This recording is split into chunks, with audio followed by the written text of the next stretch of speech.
भारतीय राजनीति में ना एक ऐसा भूचाल आने वाला है जो देश के पावर बैलेंस को, मतलब शक्ति संतुलन को शायद हमेशा के लिए बदल सकता है।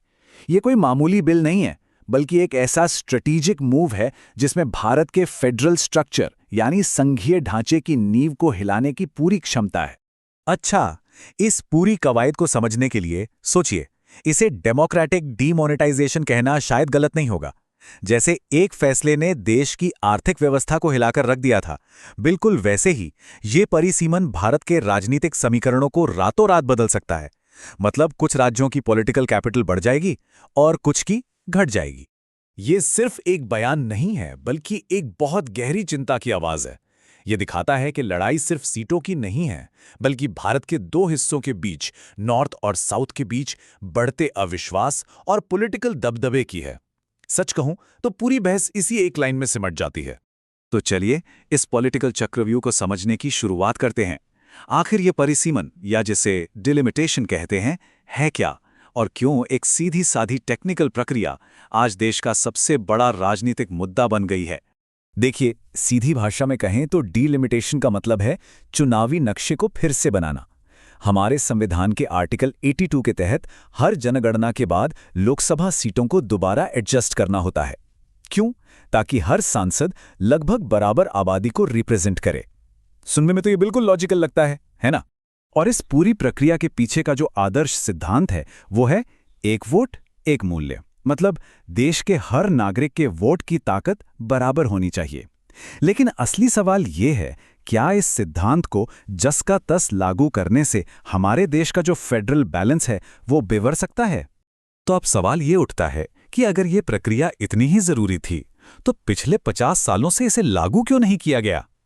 इसकी वजह थी एक पॉलिटिकल समझौता, एक तरह की शांति संधि, जिसने देश के उत्तरी और दक्षिणी राज्यों के बीच पावर बैलेंस को बनाए रखा था। तो हुआ ये कि इसकी शुरुआत हुई 1976 में। उस वक्त इंदिरा गांधी की सरकार ने फैमिली प्लानिंग को बढ़ावा देने के लिए सीटों के बंटवारे को फ्रीज कर दिया। फिर 2002 में अटल बिहारी वाजपेयी की बीजेपी सरकार ने भी इसी रोक को 2026 तक के लिए और आगे बढ़ा दिया। ये बात क्या दिखाती है? ये दिखाती है कि इस मुद्दे पर कांग्रेस और बीजेपी दोनों के बीच एक नेशनल कंसेंसस था, एक आम सहमति थी। और यहीं पर पूरा खेल पलट जाता है। जो पॉलिसी दशकों पहले पॉपुलेशन कंट्रोल में अच्छा काम करने वाले राज्यों को, खासकर दक्षिणी राज्यों को, इनाम देने के लिए बनी थी, आज वही उन्हें सजा देने का एक हथियार बनती दिख रही है। मतलब जिन राज्यों ने अपनी विकास नीतियों से जनसंख्या पर काबू पाया, आज उन्हीं की संसद में आवाज कम होने का खतरा है। अब जरा आंकड़ों की बात करते हैं, क्योंकि असली कहानी तो इन्हीं नंबर्स में छिपी है। ये जो प्रस्तावित परिसीमन है, ये पॉलिटिकल पावर को किस तरह दक्षिण से उत्तर की तरफ शिफ्ट करेगा, ये देखना वाकई में चौंकाने वाला है। अभी की लोकसभा में अगर देखें तो हिंदी भाषी उत्तरी राज्यों का दबदबा करीब 38% सीटों पर है। वहीं 5 बड़े दक्षिणी राज्यों की हिस्सेदारी लगभग 24% है। तो अभी पावर का बैलेंस कुछ इस तरह का दिखता है। लेकिन नई डिलिमिटेशन के बाद ये तस्वीर पूरी तरह बदल जाएगी। उत्तरी राज्यों की हिस्सेदारी बढ़कर 43% हो जाएगी, जबकि दक्षिणी राज्यों का प्रतिनिधित्व घटकर सिर्फ 21% रह जाएगा। ये सिर्फ आंकड़ों का खेल नहीं है, ये सत्ता के केंद्र का एक बहुत बड़ा शिफ्ट है। और जब हम इसे राज्य के लेवल पे देखते हैं तो ये बदलाव और भी साफ हो जाता है। उत्तर प्रदेश और बिहार जैसे राज्यों को मिला के 30 से ज्यादा सीटों का फायदा हो सकता है। वहीं दूसरी तरफ तमिलनाडु और केरल जैसे राज्य, जो आर्थिक और सामाजिक मामलों में काफी आगे हैं, वो अपनी रिलेटिव पॉलिटिकल पावर खो देंगे।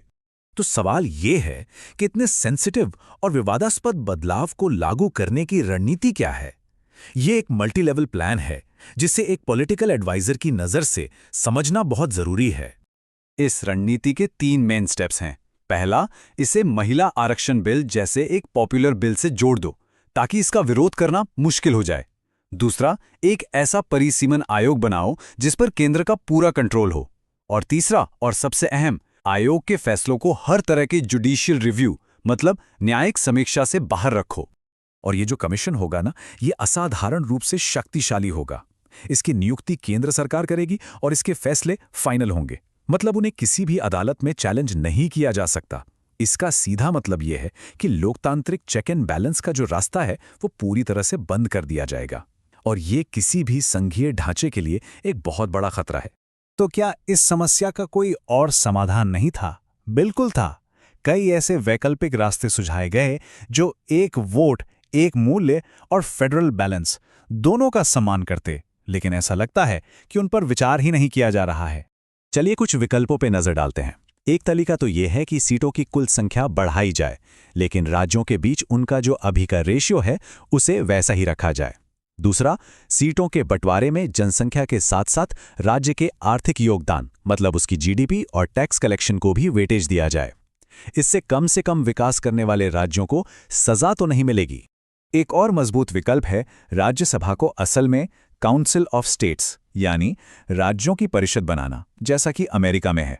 वहां देखिए, हर राज्य को, चाहे वो कैलिफोर्निया जितना बड़ा हो या रोड आइलैंड जितना छोटा, सीनेट में 2 सीटें मिलती हैं। ये छोटे राज्यों को बड़े राज्यों के दबदबे से बचाता है। हमारी राज्यसभा तो पॉपुलेशन पर आधारित है, जो उसे एक तरह से लोकसभा का ही एक छोटा रूप बना देती है। अब क्योंकि ये एक संवैधानिक संशोधन है, इसे पास करने के लिए 2/3 बहुमत की जरूरत होगी। यहीं पर रीजनल पार्टियों की भूमिका सबसे ज्यादा अहम हो जाती है। सिर्फ एक मजबूत और एकजुट विपक्षी इस बिल को इसके मौजूदा रूप में पास होने से रोक सकता है। ये उनकी पॉलिटिकल यूनिटी का सबसे बड़ा इम्तिहान होगा। तो आखिर में सबसे बड़ा सवाल यही रह जाता है, क्या भारत की रीजनल पार्टियां अपने मतभेद भुलाकर देश के फेडरल स्ट्रक्चर को बचाने के लिए एक साथ आ पाएंगी, या फिर जनसंख्या का ये ज्वार देश के पॉलिटिकल मैप को हमेशा के लिए बदल देगा, जहां कुछ की आवाज और बुलंद होगी और कुछ की शायद हमेशा के लिए दब जाएगी?